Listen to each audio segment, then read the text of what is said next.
अस्सलाम वालेकुम रहमतुल्लाहि व बरकातहू। वालेकुम अस्सलाम। की हाल है जनाब दा? खैरियत है? अल्हम्दुलिल्लाह। जनाब दा गुड नेम की है? असगर अली। असगर अली केड़ी जात बिलोंग करते हो? DI खान। DI खान, डेरा इस्माइल खान। क्या हाल है, ठीक ठाक हो? अल्हम्दुलिल्लाह। आज दो ही बार आए हो? जी हाँ, दूसरी दफ़ा है। दूसरी दफा आज आए हुए जी हाँ। ते इशू की सी जो पहली दफा आए सी?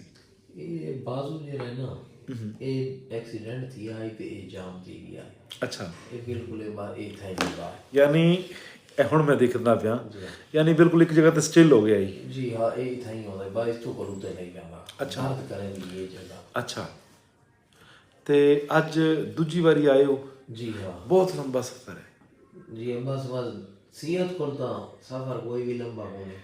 कोई पहली बारी 8 बार पहले आए, कोई सुकून थे या कोई आराम? माशाअल्लाह बहुत ये हुण ये इतना चुक्या जाता है जी उत्ते तक हाँ। है। जी हाँ। पहले नहीं इस चुकिंदा दफ़ा सी। नाल इतना फर्क है। पहले किथे जांदा सी? ये पहले ही था। एक सामने रहंदा ही है। जी हाँ। ते बस हुण हुण इत्थे आ गए। माशाअल्लाह। अंगलियां भी हुण ढिलियां हो गई हैं। पहले तो उंगलियां थोड़ी कसियां जी हाँ। टाइट अन मुकम्मल। हाँ टैट हम सोज ही। हाँ। हुण सोज कोनी अल्हम्दुलिल्लाह। बेहतरी है। 10 को 12 दिनों की दवाई खादी।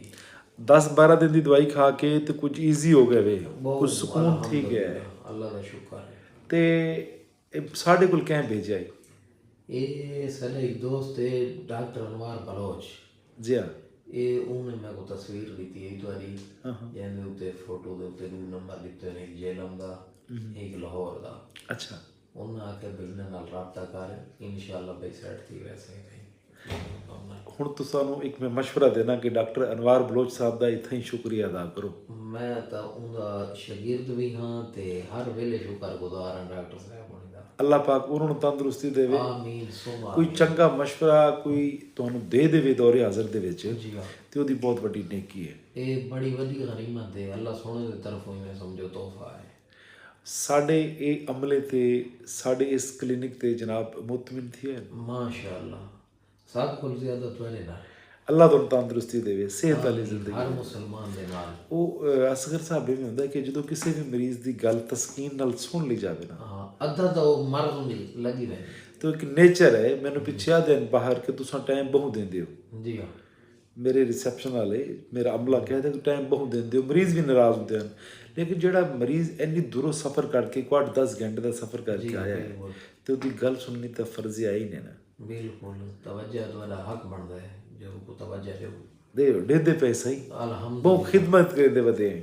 अल्लाह का लाख लाख शुक्र है। ਰਾਜ਼ੀ ਜਾਂਦੇ ਪਏ ਵੀ अल्लाह तो बस जे तक जिंदगी दा साह आंदा वंदे ना ਇਲਾਹੀਆ ए तक अल्लाह सोना तो कहना मुताज न करे बस। अल्लाह कुल कायनात वास्ते दुआ है। आमीन। जमी जितने भी इंसान हैं, इंसान ਉਹਦੇ ਚ ਕੱਲੇ ਮੁਸਲਮਾਨਾਂ ਦੀ ਗੱਲ ਨਹੀਂ ਕਰਦਾ, ਜਿਹੜੇ ਇਨਸਾਨ ਅੱਲਾਹ ਪਾਕ ਉਹਨੂੰ ਸਾਰਿਆਂ ਨੂੰ ਹਰ ਇਮਤਿਹਾਨ ਤੋਂ ਮੁਬਰਰਾ ਫਰਮਾਵੇ। असल तो आते हैं जो अल्लाह सोने की जेरी मखलूक आसमान ते रही है, जेरी जमीन ते रही है, जेरी जमीन दे तले रही है, जेरी पानी दे विच रही है। अल्लाह सोना कैं अपनी मखलूक कोई मुताज न करे, सिर्फ अपना मुताज रखे। इलाहिया अल्लाहुम्मा या रब्बुल आलमीन, ਜਿਉਂਦੇ ਰਹੋ, ਵਸਦੇ ਰਹੋ, ਖੁਸ਼ ਰਹੋ। ਬਸ ਇਹ ਨਾ ਯਾਦ ਰੱਖਣਾ, ਜਿਵੇਂ ਮੈਂ ਤੁਹਾਡੇ ਨਾਲ ਕੀਤਾ ਨਾ, ਜਿੱਥੇ ਰੱਬ ਤੁਹਾਨੂੰ ਕਿਤੇ ਇਖਤਿਆਰ ਦੇਵੇ ਤੁਸੀਂ ਦੂਜਿਆਂ ਨਾਲ ਐਵੇਂ ਕਰੇ। असल तो दुश्मन होवे ना, दुश्मन आ गई है ना सलाह वो कोई मुखलिस लेते हैं। सुन्नत है, बदनीति नहीं करे, सुन्नत है। थी नहीं उस्ताद से को नहीं सिखाया। ਬਸ ਮੁਸਾਦਾ ਕਰਿਆ ਕਰੋ, ਮਦਦ ਕਰਿਆ ਕਰੋ ਦੂਜਿਆਂ ਦੀ, ਬਸ ਇਸ ਤੋਂ ਵੱਡੀ ਹੋਰ ਕੋਈ ਗੱਲ ਵੀ ਨਹੀਂ ਹੈ। ਤੁਸੀਂ ਇੱਕ ਵਾਰੀ ਮਜ਼ਦੂਰੀ ਵੇਖੀ ਹੈ, ਹੁਣ ਅਹਿਸਾਸ ਹੋ ਗਿਆ ਨਾ, ਪਤਾ ਲੱਗ ਗਿਆ ਨਾ।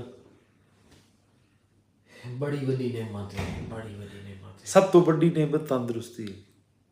ਤੇ ਮੈਂ ਦੁਆ ਕਰਦਾ ਅੱਲਾਹ ਸਭ ਨੂੰ ਤੰਦਰੁਸਤੀ ਦੇ, ਜਿਉਂਦੇ ਰਹੋ, ਵਸਦੇ ਰਹੋ, ਖੁਸ਼ ਰਹੋ ਤੇ ਰਾਜ਼ੀ ਰਾਜ਼ੀ ਜਾਓ ਜਨਾਬ। ਅੱਲਾਹੁ ਆਮੀਨ। अस्सलाम वालेकुम। वालेकुम सलाम।